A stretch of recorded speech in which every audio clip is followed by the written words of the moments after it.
ఈరోజు అయితే అమ్మ వాళ్ళ ఇంటి నుండి హైదరాబాద్కి అయితే వెళ్తున్నాము. ఇక్కడ చూడండి మా చిన్న పాప అయితే షూస్ అయితే వేసుకుంటుంది.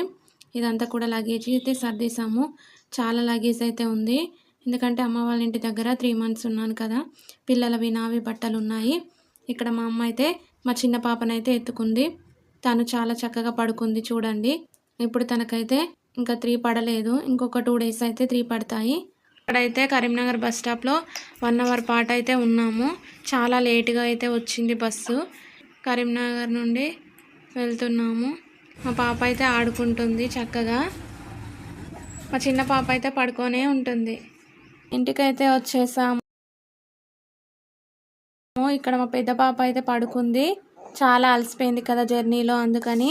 మా చిన్న పాప అయితే అమ్మ వాళ్ళ ఇంటి దగ్గర పడుకుంటే ఇప్పుడు ఇంటికి వచ్చిన తర్వాత అయితే లేచింది. మా తమ్ముడు అయితే మా పాపతో చక్కగా ఆడుకుంటున్నాడు ఇక్కడ.